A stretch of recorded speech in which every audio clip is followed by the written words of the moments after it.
¿Qué tal, chicos? Nuevamente aquí en el grupo Ciencias, donde están los mejores.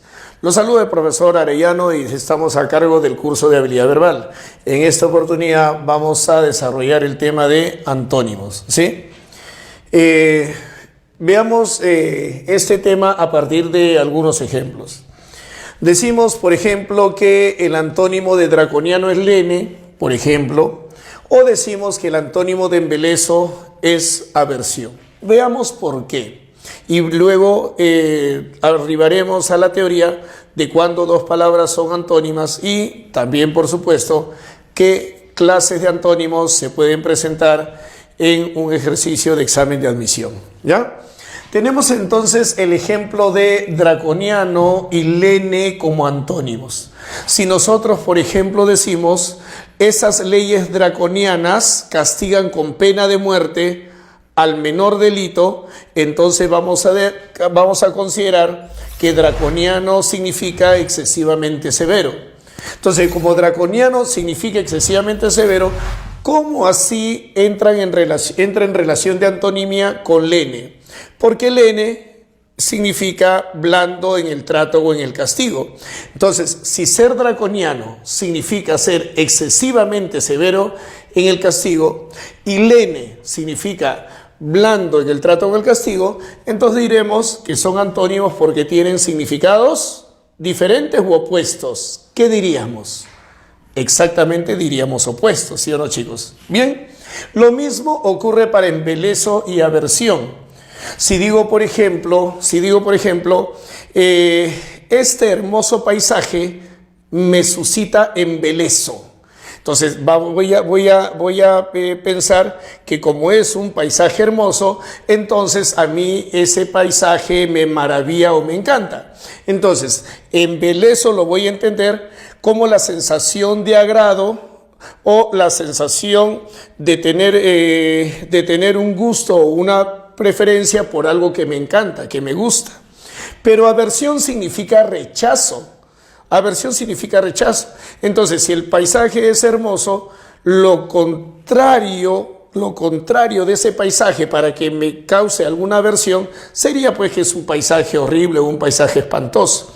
Entonces, de ahí que nos damos cuenta que embeleso es antónimo de aversión también porque tiene significados opuestos. Veamos cómo se ha formado la palabra antónimos, ¿no? Entonces vamos con la etimología.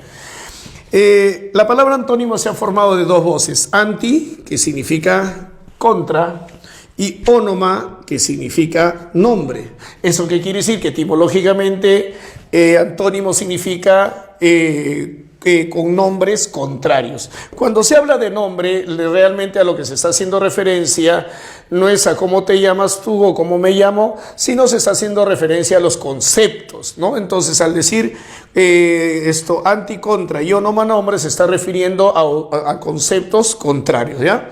Precisamente eso tenemos en la definición. La definición de antónimos es la siguiente. Antónimos son palabras cuyos significados son conceptos o contrarios. Pasemos a revisar las características de los antónimos. De acuerdo con lo que hemos visto aquí en el ejemplo, entonces, diremos que los antónimos especifican relaciones de incompatibilidad entre ambos. Es decir, ser draconiano es incompatible o contrario a ser lene. Tener la sensación de embeleso es contrario o incompatible a la sensación de aversión sobre algo o alguien. ¿Qué otra característica tiene la antonimia? La antonimia, para que dos palabras sean antónimas, deben fundarse en el mismo campo semántico o en el mismo ámbito de referencia. ¿Qué quiere decir esto, muchachos? Que draconiano y lene son antónimos no solamente porque tienen significados contrarios, no solamente porque originan una incompatibilidad de proposiciones si es que la utilizamos en oraciones, sino que además draconiano y lene son antónimos en la medida que los dos van a calificar Los dos van a calificar a actitudes o comportamientos humanos. Ese es el campo semántico o el ámbito de referencia al que pertenecen los dos.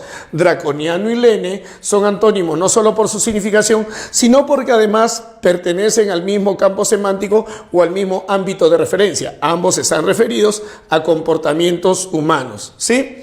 ¿Por qué embeleso y aversión son antónimos? No solamente por la significación opuesta, sino porque ambos pertenecen a la sensación o a la impresión que tiene una persona respecto a algo o a alguien. O sea, deben compartir el mismo campo semántico, ¿correcto?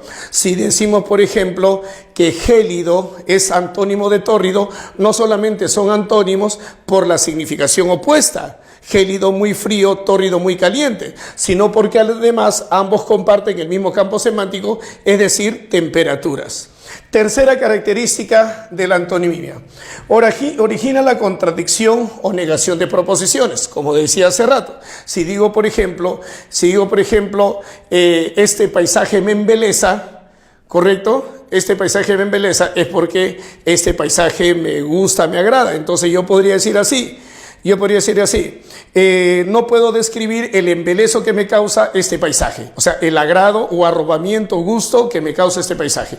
Lo contrario, la proposición contraria sería, no puedo describir la aversión que me causa este paisaje, o sea, el rechazo, el disgusto que me causa ese paisaje. Entonces, el uso de antónimos en proposiciones origina contradicción o negación entre ellas. Y aquí hay algo que también debemos tener en cuenta cuando vamos a trabajar los antónimos. Los antónimos, 1, no solamente deben ser de significación opuesta.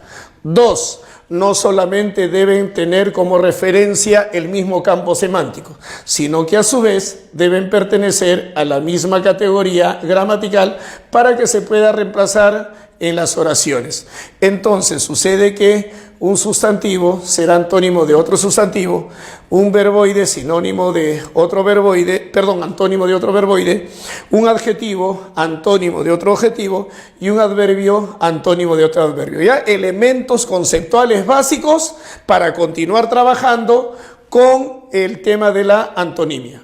Ahora que conocemos los conceptos y las características de los antónimos, debemos también identificar y reconocer que los antónimos tienen clases, y estas clases o estas precisiones sobre los antónimos es lo que muchas veces me permite marcar con mayor exactitud o precisión alguna respuesta en las preguntas de los exámenes de admisión. Lo que sucede es que muchas veces nos ha llamado la atención el hecho de que me piden el antónimo de una palabra, puede ser según el contexto o no, y lo que sucede es que cuando revisamos las alternativas nos damos cuenta que hay más de un antónimo para esa palabra. Bueno, ¿cómo saber cuál marcar? De repente, quien ha elaborado la pregunta ha tenido en consideración las clases de antonimia que se pueden suscitar en ese ejercicio. Entonces vamos a revisar las clases de antónimos, ¿correcto? Los antónimos pueden ser, fíjense, antónimos morfológicos. B, pueden ser antónimos lexicales. Y, vamos por acá, por favor, vamos por acá. Pueden ser antónimos contextuales, ¿correcto? Veamos de qué se tratan cada uno de ellos. Los antónimos morfológicos son aquellos que se forman simplemente por el añadido o la modificación de un prefijo que forma parte de la palabra, ¿sí? Por ejemplo, miren, ve, acá dice garboso. O sea, elegante o gallardo. Me encanta el garboso andar de esa dama. Me encanta su garbosa presencia de ese caballero. Entonces, garboso es elegante. ¿Qué tal si es que utilizo un prefijo, ya? Utilizo un prefijo para poder mostrar un antónimo de la palabra garboso. Mire, a la palabra garbado le voy a agregar un prefijo. Aquí está, aquí es el prefijo. Des. El prefijo des significa extracción, o es la acción de quitar, o que no tiene o que carece. Entonces, si el garboso tiene elegancia, el desgarbado carece de ello, o sea, carece de elegancia. Entonces, me llama la atención su garboso andar, connotación positiva. Me llama la atención su desgarbado andar, connotación negativa. Es un hombre de vestimenta garbosa, connotación positiva. Es un hombre de vestimenta desgarbada, connotación negativa. Démonos cuenta entonces cómo a partir del uso de este prefijo, entonces nosotros formamos o construimos un antónimo para un término. Acá tenemos dos palabritas, poner y poner. Vamos a utilizar prefijos que son opuestos en su significación. Por ejemplo, para esta palabrita la voy a formar con el ante. Anteponer, o sea, ponerlo antes. Y aquí voy a poner un prefijo que indique que lo que voy a poner, lo voy a poner después. Y nosotros sabemos que antes y después son antónimos. Entonces, escribo aquí, por ejemplo, el prefijo pos, poner. Si anteponer significa ponerlo antes, posponer significa ponerlo después. Entonces, utilizando prefijos, vale decir, añadiendo un prefijo o modificando los prefijos, puedo formar antónimos. A eso se denomina antónimos morfológicos. Pero también encontramos los antónimos lexicales. Los antónimos lexicales pueden subdividirse en antónimos contradictorios o excluyentes, antónimos contrarios o degradación y antónimos conversos o recíprocos. Expliquemos de qué se trata cada uno de ellos con su ejemplo, ¿ya? Los antónimos contradictorios o excluyentes son aquellos antónimos que expresan absoluta polaridad, o sea, oposición total, oposición absoluta.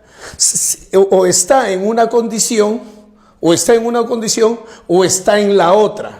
O está en una condición o está en la otra, pero no puede haber entre estos antónimos alguna condición intermedia. Por ejemplo, o es perfecto o es defectuoso. Lo perfecto no puede ser defectuoso, lo defectuoso no puede ser perfecto. Por eso que se le llaman excluyentes. O es uno o es el otro. O es mortal o es inmortal. No puede haber un término medio. Por eso se le llaman excluyentes. Porque o es uno o es el otro. ¿Sí? A eso se le llaman antónimos contradictorios o excluyentes. Pero también tenemos los antónimos contrarios o degradación. Esos antónimos contrarios o degradación sí nos presentan algunos términos de relativa o de parcial oposición respecto a otros. Fíjense, ¿eh? Por ejemplo, ¿cuál es el antónimo de helado? Ardiente, ¿correcto? ¿Cuál es el antónimo de helado? Ardiente. Sí, está bien. Pero entre helado y ardiente hay niveles de gradación, hay niveles de intensidad. Por ejemplo, si yo hablo de una temperatura media, a la temperatura media le voy a llamar temperatura templada, ¿correcto? Pero si esa temperatura sube, entonces voy a decir que ya la temperatura es caliente, ¿correcto? Si es que es muy caliente, entonces ya voy a decir que esa temperatura es tórrida. Y si es muy, pero muy caliente, entonces ya voy a decir que esa temperatura es ardiente o abrasadora. Entonces, ¿te das cuenta? Hay grados de intensidad.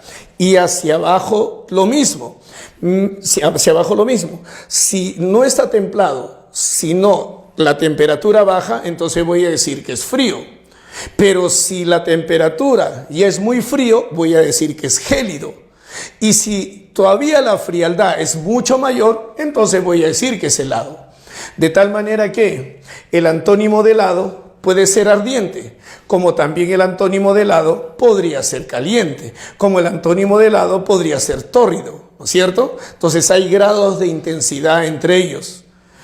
Lo mismo aquí, mira, ve. Pésimo significa muy malo y óptimo significa muy bueno. Pero entre pésimo y óptimo está, por ejemplo, pésimo, malo, regular, bueno y óptimo, que significa muy bueno. Entonces hay grados de intensidad entre ellos, de tal manera que el antónimo de pésimo es bueno, no necesariamente muy bueno, pero también podría ser óptimo, que significa bueno.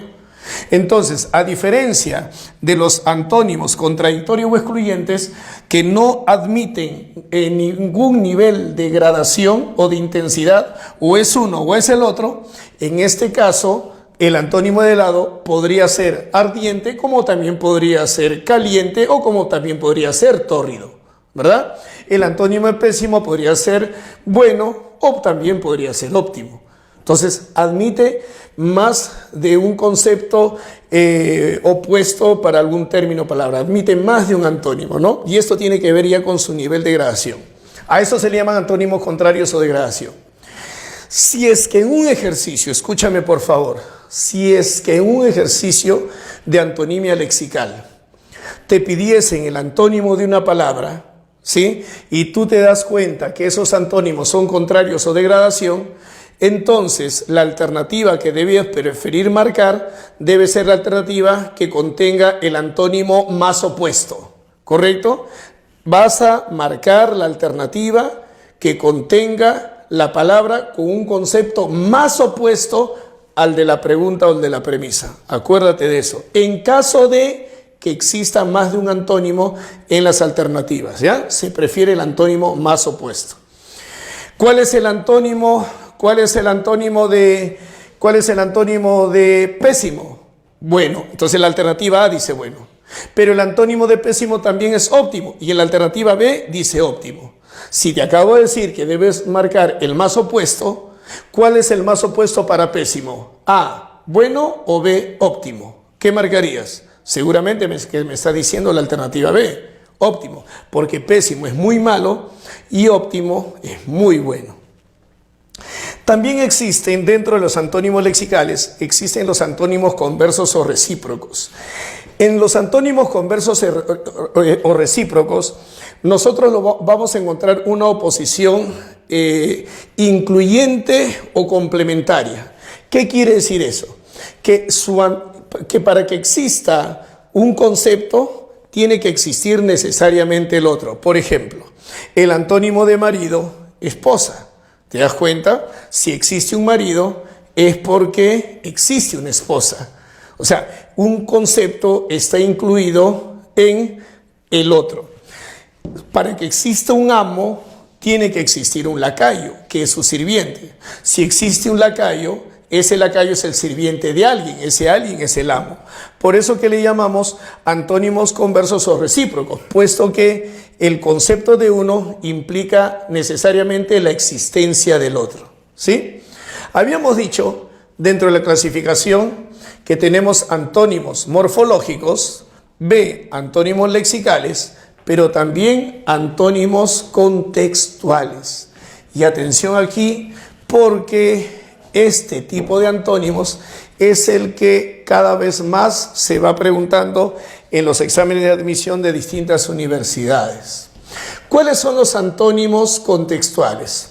Los antónimos contextuales son esas palabras que al reemplazar a otra en un determinado contexto oracional, hace que esa oración o esa proposición cambie inmediatamente su sentido por un mensaje contrario. Por ejemplo, tenemos aquí lo siguiente. Dice, hemos heredado estas tierras baldías, pero alguna vez la labraremos. Fíjense, hemos heredado estas tierras baldías, pero alguna vez la labraremos. Antónimo de baldío, fértil, antónimo, productivo también. ¿Qué más? ¿Será culto su antónimo también? Antónimo de baldío, ¿será prolífico, que significa productivo o útil? Antónimo de baldío, ¿será inagotable? Bueno, el antónimo de baldío será inagotable si es que baldío significa agotable. Si baldío significa que se puede agotar, entonces su antónimo será inagotable. Si analizamos la oración, observamos lo siguiente. Hemos heredado estas tierras baldías. Baldío está calificando a la tierra, pero fíjense lo que dice la siguiente parte.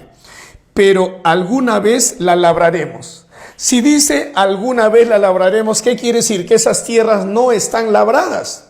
Por eso que se le está llamando tierras baldías. Entonces, ¿qué significa baldío en esta oración? ¿Que es infértil o que no ha sido labrado? Fíjate, dice, alguna vez la labraremos. Si alguna vez la labraremos, entonces esas tierras no han sido labradas. En consecuencia, lo que significa baldío en la oración, es que no ha sido labrado, en este caso la tierra. No ha sido labrada, una tierra que no ha sido preparada, una tierra que no ha sido removida para el cultivo. O sea, ni siquiera ha sido removida, entonces menos ha sido cultivado. Date cuenta de lo siguiente, fíjate en el análisis. Cuando nosotros vamos a identificar un antónimo contextual, primero lo que debemos hacer es identificar el sentido que tiene la palabra sobre la cual le vamos a buscar un antónimo. ¿Correcto? Ese es el procedimiento.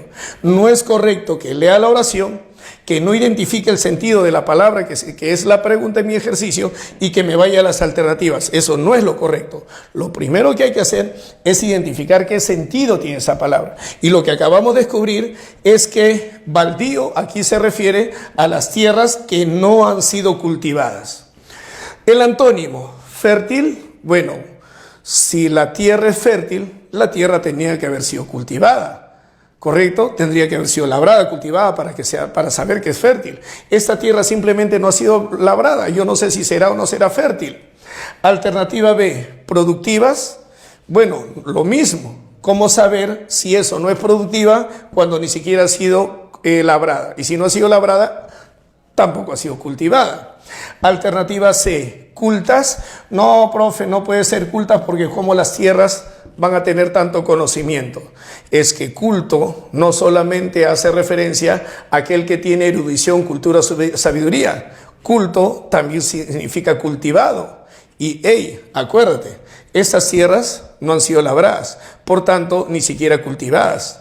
Pero si esas tierras son cultas, es porque han sido cultivadas. Y para que hayan sido cultivadas, tienen que haber sido antes labradas. La respuesta entonces es la alternativa C. Analizamos estas dos, tierras prolíficas, o sea, productivas. ¿Cómo saber si son productivas si ni siquiera han sido labradas? Tierras inagotables, baldío no significa aquí que se puede agotar, significa que no ha sido cultivado, entonces preferimos marcar culto porque las tierras cultas son tierras cultivadas. Y si son cultivadas, tienen necesariamente que haber sido labradas. ¿Sí? ¿Listos? Y de esta manera, y con este ejemplito, podemos diferenciar a los antónimos contextuales. Acuérdate que primero hay que identificar el sentido que tiene la palabra en el contexto. A los antónimos lexicales, los cuales se dividen en contradictorios o excluyentes, contrarios o de gradación, y conversos o recíprocos, ahí está el concepto y los ejemplos, y antónimos morfológicos, aquellos que se forman con la inserción o la modificación de prefijos. ¿Sí?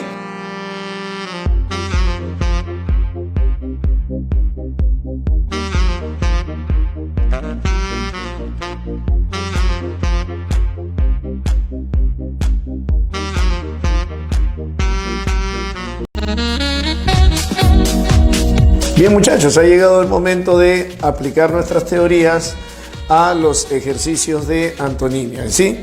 Vamos a ver primero un par de ejercicios con antónimo lexical y otros ejercicios con antonimia contextual, ¿ya? Tenemos el primer ejercicio de antonimia lexical y nos hacen la pregunta por el antónimo de locuaz, ¿sí? Tenemos como alternativas breve, resumido, corto, conciso y sinopsis. Recuerden que habíamos dicho que para que las palabras sean antónimas debían cumplir algunas condiciones como 1, que sea de significación opuesta, 2, que haga referencia al mismo campo temático y 3, que pertenezcan a la misma categoría gramatical. ¿Se acuerdan? ¿Sí? Ahora, veamos, sabemos que locuaz es un adjetivo, entonces podríamos decir, por ejemplo, hombre locuaz y calificamos al hombre, ¿sí? Podríamos decir joven locuaz o podríamos decir estudiante locuaz. Entonces vamos a quedarnos con estudiante locuaz. Entonces, locuaz está calificando al joven o al estudiante, ¿está bien? Entonces vamos a buscar si es que con todas las alternativas se puede reemplazar locuaz por su antónimo, ¿no? Entonces vamos a decir estudiante locuaz, antónimo. Estudiante breve, sí, puede ser. Estudiante resumido, ya un poquito vamos dudando de eso, ¿no? Porque la persona no es la resumida, ¿no? Lo que se va a resumir es el texto, no a la persona. Entonces ya te das cuenta que aquí la palabra resumido no coincide con el mismo ámbito de referencia de locuaz, porque mientras que locuaz califica a una persona, resumido no califica a una persona.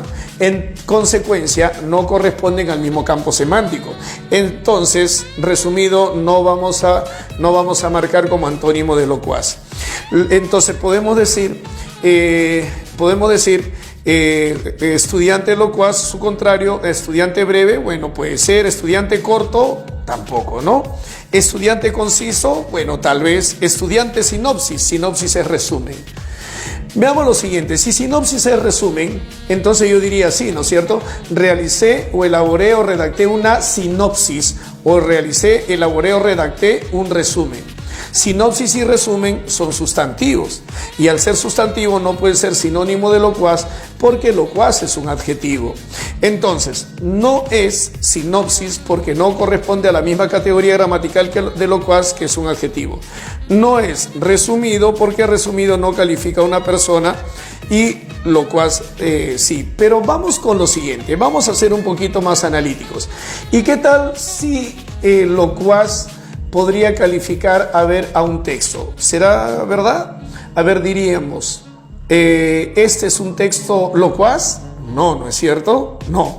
Tendríamos que decir, este es un texto extenso, es un texto prolijo, es un texto de repente amplio, pero no un texto locuaz. Locuaz califica a la persona, ¿sí? Entonces, como locuaz califica a la persona, recordemos que locuaz significa que habla mucho, que utiliza un exceso en la cantidad de palabras en el momento de su discurso.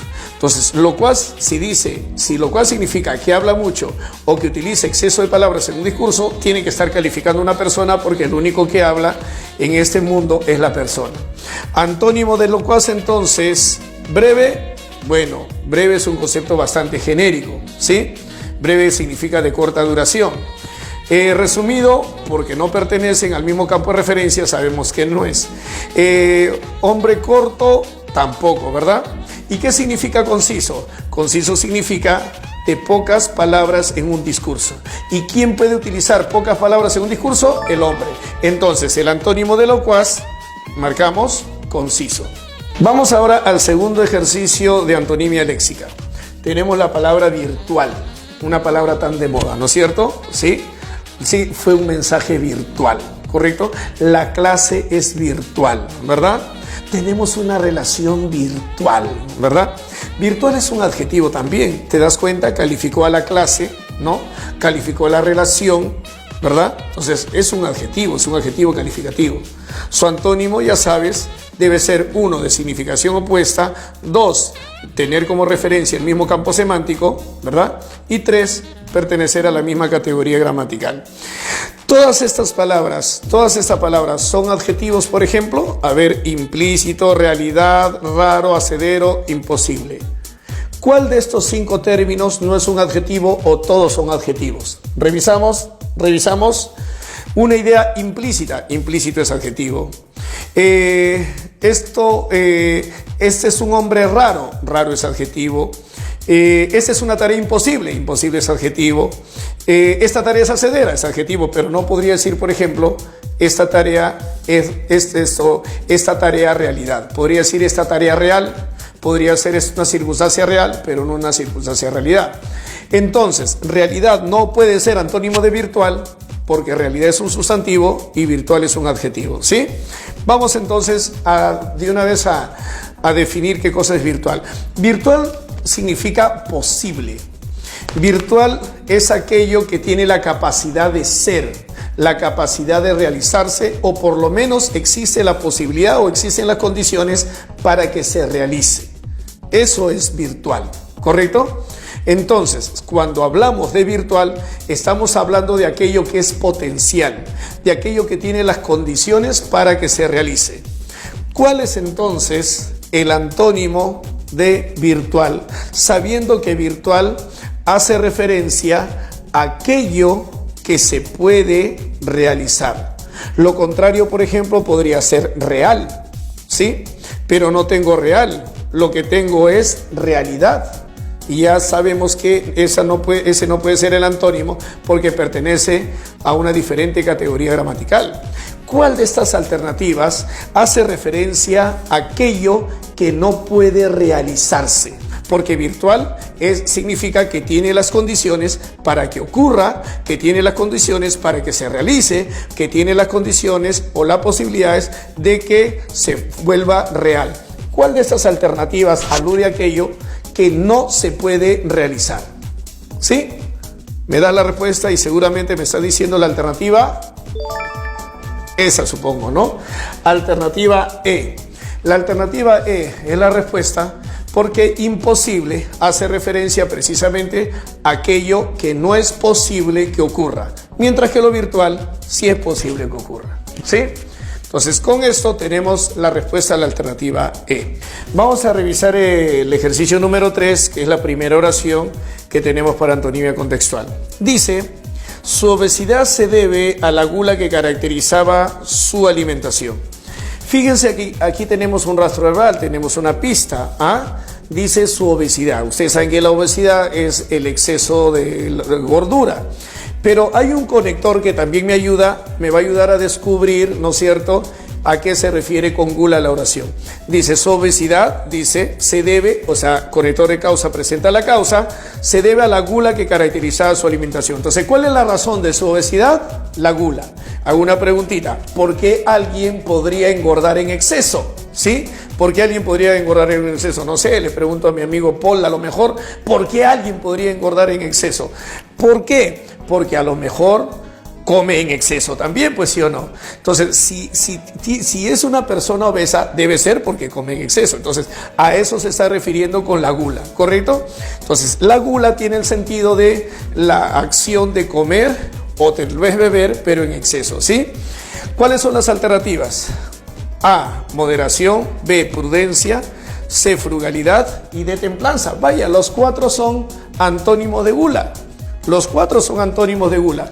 Pero recuerden que una de las condiciones para preferir, ¿no es cierto?, una de las condiciones para preferir un antónimo entre otros es que guarden la misma afinidad en el campo temático, que tengan la misma afinidad en el ámbito referencial.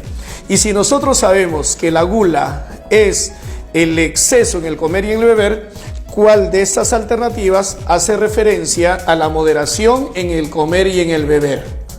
En el comer y en el beber. Moderación, pero en el comer y en el beber. La alternativa a moderación no es genérico, ¿no?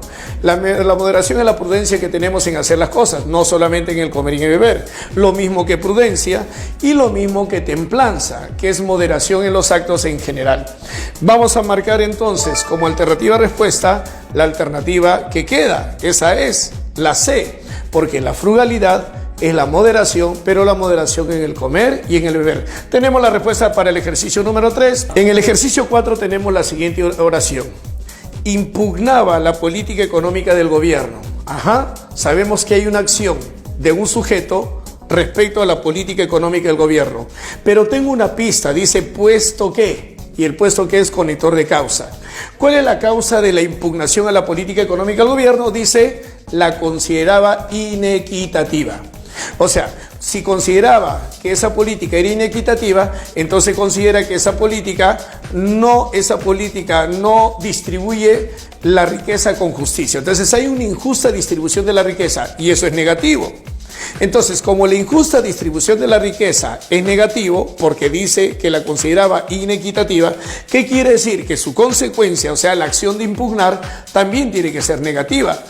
Entonces, debe existir necesariamente una postura o una actitud contraria a la política económica del gobierno. ¿Eso qué quiere decir? ¿Que defiende la política del gobierno? No, al contrario. ¿no es cierto?, se opone o está en contra de la política económica del gobierno. Vamos a buscar entonces aquella alternativa que haga referencia a apoyar las medidas económicas del gobierno. Alternativa A, ¿qué dice? Validaba. Bueno, si voy a marcar validaba, para marcar validaba, entonces impugnaba tendría que significar que no la validaba, o sea, que le quitaba valor o vigencia. Impugnar en el texto no significa que le quita valor o vigencia, significa que se opone a esa política, no que le quite valor. O sea, no porque yo me oponga a una opinión, que no quiere decir que yo elimine esa opinión, no quiere decir que esa opinión la deje sin valor. Entonces no puedo marcar validaba porque en el texto impugnaba no significa invalidaba. Alternativa B, preconizaba, está mejor, la defendía. Alternativa C, la amparaba. Bueno, amparar significa proteger. Si yo voy a marcar amparar, entonces impugnaba debería significar desprotegía. Y según la oración, no es que desprotegía la política económica, sino que se oponía a la política económica. Y la alternativa D, igual que la alternativa C, dice defendía. ¿Eso qué quiere decir entonces? Que mis posibilidades de respuestas están entre la alternativa C y la alternativa D. Entre la alternativa B de beso preconizaba y la alternativa D que dice defendía. Pero sucede que yo puedo defender una política económica, como también puedo defender al niño al cual están golpeando, como de repente puedo defender a mi amigo, ¿no es cierto?, que está sufriendo o que es víctima de algún castigo. ¿Eso qué quiere decir? Que la palabra defender es un concepto genérico. Quiere decir que si yo defiendo algo, defiendo a alguien, no necesariamente me estoy refiriendo a defender una medida, un planteamiento, una política o una propuesta. Pero la palabra preconizaba sí se utiliza para defender una propuesta, sí se utiliza para defender una medida, una acción o, por ejemplo, una política económica. Entonces, como preconizaba, comparte el mismo campo semántico que impugnaba respecto a la política económica, voy a preferir marcar la alternativa B antes que la alternativa D, porque defender es más genérico. Se puede defender una medida económica como se puede defender a una persona. ¿Listo, chicos? Entonces, respuesta B de besito. Vamos, chicos, entonces a desarrollar el ejercicio número 5, ¿ya? La oración dice así: alguien preguntó a Celia si luego de tener con ella 5 años de noviazgo, si dice tener con ella 5 años de noviazgo, tiene que haber sido el novio de Celia, ¿no? Entonces han sido novios durante 5 años, y le pregunta a ella, o sea, a su novia, si le parecía mejor la iglesia Virgen de las Mercedes para su himeneo. Yo pregunto, ¿para qué un novio le preguntaría a la novia si le parecería bien tal iglesia para su himeneo? ¿Qué es probable? Lo probable es que esté haciendo referencia a que si le parece bien esa iglesia para su boda o matrimonio, ¿sí o no? Ajá. ¿Eso qué quiere decir? Que lo que tengo que hacer ahora, que sea que se refiere con himeneo, voy a buscar el opuesto o el antónimo de himeneo, sabiendo que himeneo, de acuerdo con el contexto, o hace referencia a la boda, porque es en la iglesia, ¿verdad? Porque es en la iglesia, o tal vez al matrimonio, ¿no es cierto? Tenemos las siguientes alternativas: A, separación, que sí es antónimo de himeneo; B, divorcio, también antónimo de himeneo; C, alejamiento, bueno, porque una pareja se aleje, no necesariamente se están separando o divorciando, ¿no es cierto? Y la alternativa D dice fisión, y fisión significa separación, pero es separación de moléculas o separación de células. ¿Eso qué quiere decir? Que no comparte el mismo campo semántico que himeneo, que se refiere a una boda o a un matrimonio. Pero esta está mucho más fácil. ¿Cuál es la respuesta, muchachos? ¿Separación o divorcio? ¿Cuál tiene que ver con este compromiso matrimonial?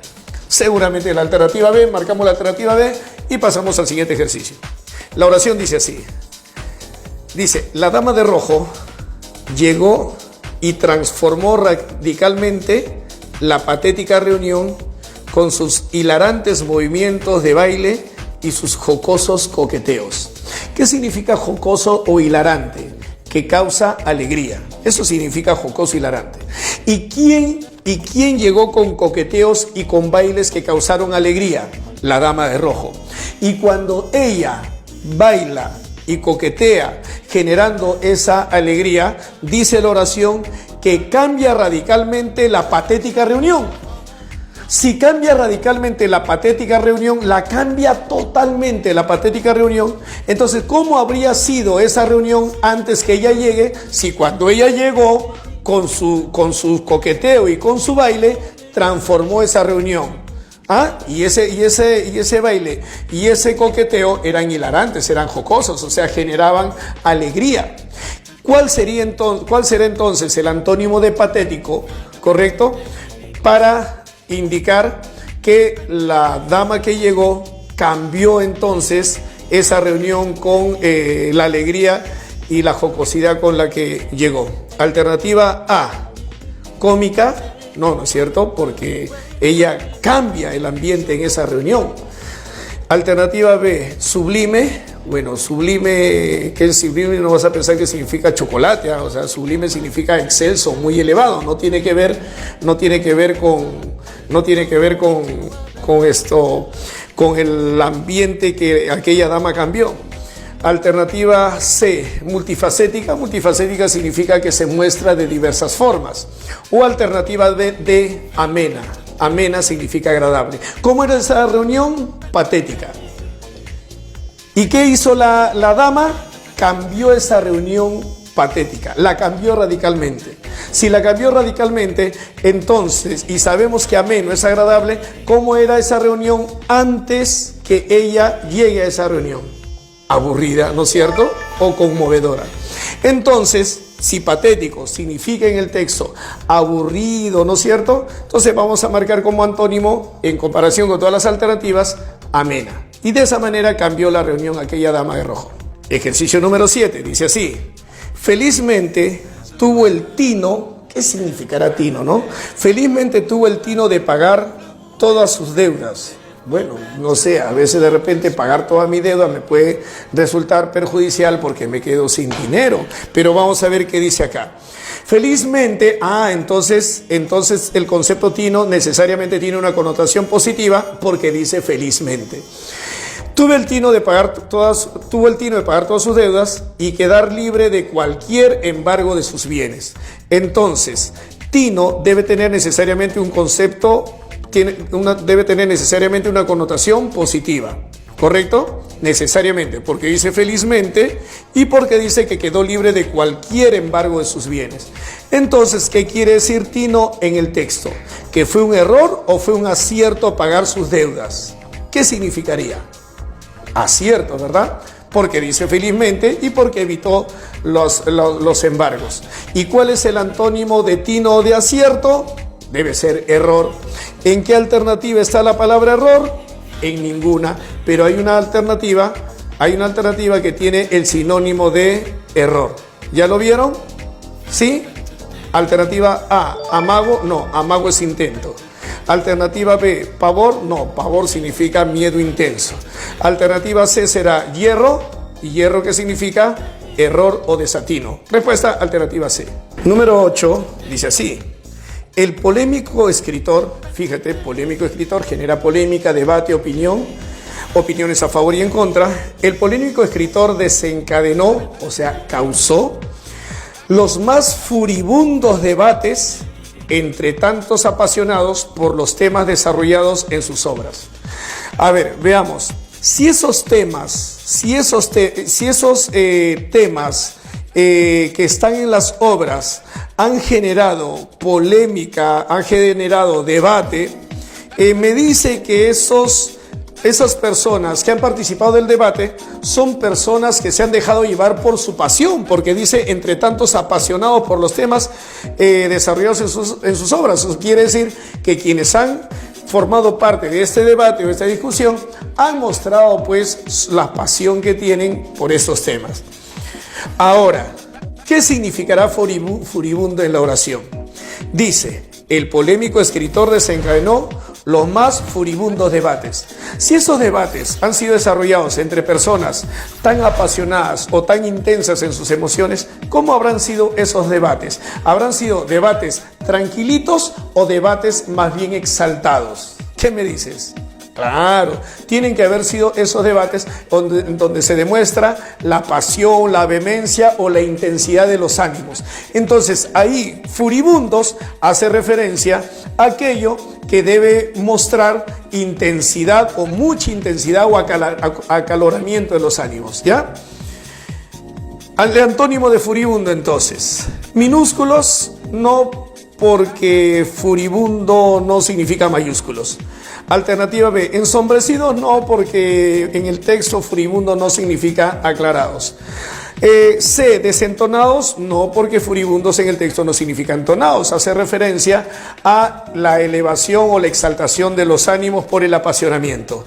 Respuesta, alternativa D, que es donde leemos apaciguados. Y apaciguados significa tranquilos o moderados en los ánimos, ¿ya? Listo, alternativa D. Vamos con el penúltimo ejercicio, número 9, dice así. Cuando indagó, cuando averiguó por su genealogía, ¿qué significará genealogía? Dice, comprobó sus sospechas. Averiguó por su genealogía, comprobó sus sospechas. ¿Y cuáles fueron sus sospechas comprobadas? Que su abuelo fue alemán y su abuela cajamarquina. ¿Sobre qué quiso averiguar? Sobre su genealogía. Y cuando averiguó su genealogía, ¿a quién involucró? Al abuelo y a la abuela. ¿Eso qué quiere decir? Que la genealogía debe referirse a aquellos que están antes o después de uno, si hace referencia a los abuelos en la oración. Tiene que estarse refiriendo entonces a nuestra ascendencia, ¿no es cierto? Tiene que estarse refiriendo a nuestros padres, abuelos o bisabuelos, es decir, aquellas personas de donde nosotros venimos. Entonces, ya sabemos que a eso se refiere con genealogía. Vamos a buscarle su antónimo, ¿sí? Alternativa A, prosapia. Bueno, ¿qué es la prosapia? La prosapia es la ascendencia de naturaleza real o noble, ¿sí? Y nosotros no estamos buscando su antónimo y el antónimo de genealogía no puede referirse a nuestra ascendencia, tiene que referirse a nuestra descendencia. Entonces prosapia no es. Alternativa B, prole. ¿Y quién es la prole o a qué se refiere con la prole? A los hijos o a los descendientes de uno. Entonces parece que esa es la respuesta. Alternativa C, hipótesis. Bueno, la hipótesis podría ser sinónimo de sospecha, pero no es la palabra por la que me están preguntando. Y familia es muy genérico porque la familia también pueden ser mis descendientes o con quienes soy contemporáneo. La respuesta entonces es la alternativa B, prole. Y vamos con el último ejercicio de antonimia contextual, ¿sí? Muchísima atención entonces. Cuando vayan a desarrollar esta oración también hay que identificar, no se olviden, el sentido que tiene la palabra subrayada para luego buscarle su antónimo, ¿ya? Y dice así: pobre muchacho es un palangana, es tan palangana, entonces ya palangana tiene connotación negativa por lo de pobre. Pobre muchacho es tan palangana que hasta deja de comer con tal de vestirse suntuosamente o lujosamente. Quisiera que notes lo siguiente. Dice pobre muchacho, no dice muchacho pobre, dice pobre muchacho. Entonces la palabra pobre no está haciendo referencia necesariamente a su condición económica, sino más bien de repente a la actitud o el comportamiento que está generando pesar o lástima en quien está hablando de ese muchacho. Pero después que dice, dice, hasta deja de comer con tal de vestirse lujosamente. ¿Eso qué quiere decir entonces? Que este muchacho no tiene para comer, menos para comer bien, y además vestirse lujosamente o suntuosamente. Entonces, ¿qué prefiere él? Prefiere la vestimenta, prefiere la buena ropa, las buenas zapatillas, prefiere un buen polo, aunque el estómago a cada rato llore de hambre, ¿no es cierto? ¿Sí? Cualquier parecido con la realidad es pura coincidencia, aunque no creo, chicos, que ustedes estén en esto. Pero estamos hablando de un muchacho que más bien está muy preocupado por su vestimenta, pero que no tiene realmente para comprarse ropa tan lujosa porque deja de comer. Entonces sacrifica la comida y busca comprarse esa ropa lujosa o suntuosa. ¿Cómo llamaremos a ese muchacho? Aquí lo llaman palangana. ¿Nosotros cómo lo llamaremos? Presuntuoso, jactancioso, ¿correcto? Para referirnos a quien está dando muestras está dando muestras de ostentación o lujo externo. Vamos a buscarle el antónimo de palangana. Alternativa A, indigente. No puede ser indigente porque indigente es muy pobre y palangana no significa rico ni muy rico. Alternativa B, sencillo. Ese está mejor porque si es un muchacho sencillo, entonces su principal preocupación no va a ser el demostrar lujos, por ejemplo, al vestirse. Alternativa C, natural. No, porque palangana no significa que no sea natural. Está refiriéndose exactamente a una actitud de presunción respecto a la ropa que usa. Y la alternativa D dice simple y palangana no significa complejo. Entonces, entre las 4 alternativas, ¿cuál debemos marcar? Alternativa B. Listo, chicos, no olviden entonces que hay ciertas condiciones para marcar un antónimo. Que tenga significación opuesta, ¿no? 2, que pertenezca al mismo ámbito de referencia o campo semántico, ¿sí? Y 3, que sean correspondientes con la misma categoría gramatical. Bien, chicos, no se olviden que en ciencia estamos los mejores.